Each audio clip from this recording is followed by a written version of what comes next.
advance happy birthday, just in case I forget to greet you. Hey, nice to see you. Mag-birthday pa ako.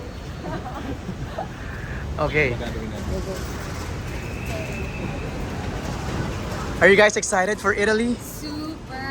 First time ko mag-work Ako first time sa Italy. Okay. May nakikita. Excited ba kayo? Kasi yung mga kasama nyo kanina, si Daniel, si Richard, si Baron, they're all excited. Yeah. Sobra excited. Grabe rin kasi yung training na ginawa namin. Ilang months na namin pinag-prepare talaga yung gagawin namin dito. Yeah. And actually, nagawa na namin yun sa Palawan. Oh, Ayun na. ako excited and nervous kasi ito talaga yung official first day ko. Okay. So, sila nakapag-shoot na sa Palawan. Ako naman parang, first time ko. So, medyo kinakabahan but they're very excited. Pero have you heard stories about Palawan and their taping na intense talaga? Yeah, sinabi niya sa akin lahat. Parang, Kada uwi ko, parang may mga nakikita ko bagong pasa sa katawan ko. Ay, totoo ba? Pero saka Anthony, ang sabi daw, parang kayo yung, sabi ni Richard or ni Richard Gutierrez, natutuwa daw siya dun sa mga first time na sumabak sa action na mga co-stars niya. Lalo na to. first time ko talaga mag-action. Okay. Hindi ko pa to ever na-try sa buong buhay ko. So, medyo lumayo pa sa akin. Is that the reason why you accepted this project? Yes, kasi hindi ko pa ever na-try. Dream role ko talaga. Parang nagka-cardio palagi. Okay. Dream project ko yung action genre. Oo. So, ito yung opportunity na magawa since may in-offer na at nandito na at ang ganda ng concept, ang ganda ng lahat. Tsaka kahit dun sa Palawan na kami, nag-training pa rin yan. Oo. Totoo ba? Kaya huwag ka lumapit yan. Anong training? Anong training? Nakiti. Okay. And tactical. Okay. Muay Thai. Motorcycle riding. And akala ko never ko matatry sa lifetime na to. But magaling na ako magmotor. So, ganun ka-intense, Yes. Maris, no? Oh, hindi lang siya basta-basta na action na suntukan lang. Right. Stunts lang. Na Ito, one scene lang yes. na... Ito, iba talaga yung concept ng series ko kasi serious talaga yung action. They even got professionals to train us. That's right. Yeah. Anthony, having tape scenes with, Richard, Ian, Daniel, Baron, how was that for you? Well, si Richard naka-work ko rin siya sa Iron Man. So alam ko na yung dalawa yung galing talaga ni Okay. Richard sa action. Makikita naman natin yung sa Iron Man talaga. Pero si Kuya Baron, first time siya maka-work. So ang galing sa akin. Alaman sa akin. Kasi like, alam niya na agad yung character niya kung paano magsalita. Nanlalamon ba? Oo. So ayun, sobrang nakaka-excite kasi nagko-compliment yung mga characters namin. Right. Pampase, too much information. Too much.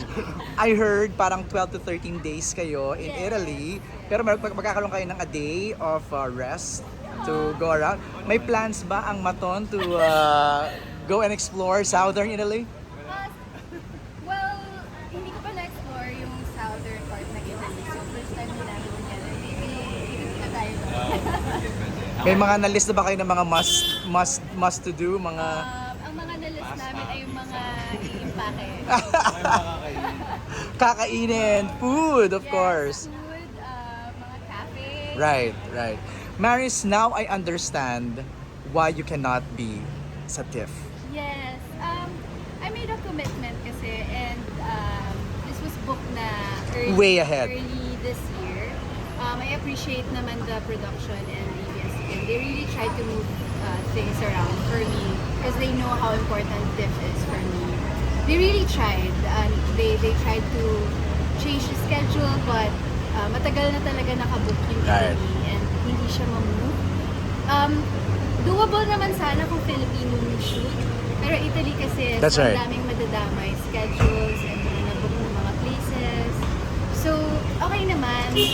My visa got approved kanina umaga. Oh my God! Sana heartbreaking, but it's not about me naman eh. The important thing is there's a Filipino movie na kasama sa TIFF 2024. And Director Nat will be there. Of course. Be there in spirit, beaming with pride. I'm in Italy to support them.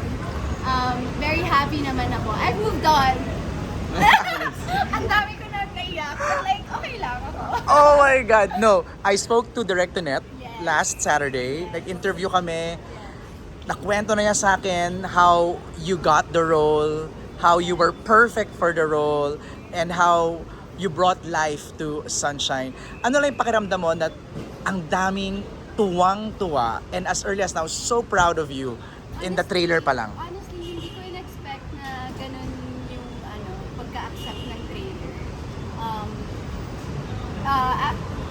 A tear fell.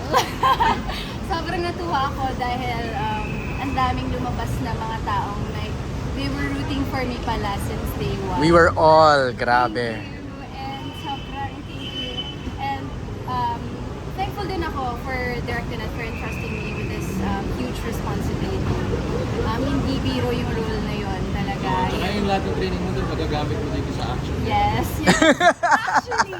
And I was shooting that while shooting Can't Buy Me Love. So, there are days talaga na parang Lutang ka na. lutang na ako.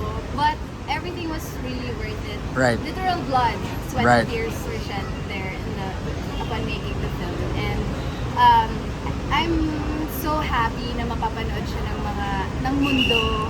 Hindi lang basta yung Toronto International Film Festival. It's And- one of the 5 best Yes, festivals. Yes, and I heard na sold out lahat ng tickets. Grabe. So, thankful ako. Excited ako sa mga reaction ng mga tao and hopefully mapapanood siya dito. Baka mapanood ni Angelina yung pelikula mo. Angelina, Kate Blanchett, Ah! hit me up.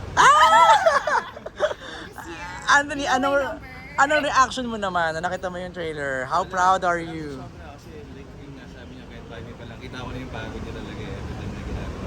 Pinagkikwento na namin yung Just script. ina-update ko siya. In-update niya Sinushoot ako ko. kung ano yung nangyayari. Ba't mo ina-update? Jowa mo ba yan? Lagi kami magka-excel Tsaka na. maganda yung project. Okay, okay. Content. Eh, yung umirit talaga ako na, ba't mo ina-update? Jowa mo ba yan? Paris. Pero na, last na lang. How were you able to juggle? Ang dami niyong ginagawa ngayon. Incognito, and the breadwinner is... We just finished filming 2 days ago. And middle na kami ng pag-film ng movie namin together. So yeah, Tulungan lang. tulungan lang kami. We lift each other up kapag super pagod na. But ganun talaga pag umulan. I mean, pag may blessings umuulan. Ano ba yun? Pag umuulan ng Mula blessing, naman talaga. Ano ba yung saying? Medyo lutang na ako. Wait lang. when it rains, it pours. Rated force. Yan. Yeah, yan. Diba? Ikaw, Anthony, reaction sa dami ng ginagawa niya now. Kami dalawa. Kasi sobrang dami binibigyan ng opportunities. And alam mo yun, yung training namin, mga sa lahat na ginagawa namin. Sarap lang na na-apply na namin yung sa work namin. Dami Right. namin yung nag-workshop ako. Yes, nag-acting workshop kami together. Grabe. Last question, may in-upload kang TikTok video ba or story sa Instagram na parang kilig na kilig ka, tawang-tawa. Ano ba yun? It's sparking a lot of rumors. Wala lang kami magpatripan sa isa't isa lang. Ano lang, parang kasi medyo first time namin mag-reunite, magkasama Galing kasi ulit. kami Palawan. Tagal namin hindi nakapag-work together. Kasi nasa Palawan siya na I'm doing the film with Meme Vibe. Right. So, medyo parang alam kong yung mga mathons dyan, na-miss kami. So, we just wanted to give an update sa mga tao. Pero na-miss nyo ba yung isa't isa? Na-miss ko to. Wow. Okay, thank you very much. TV5 naman may question.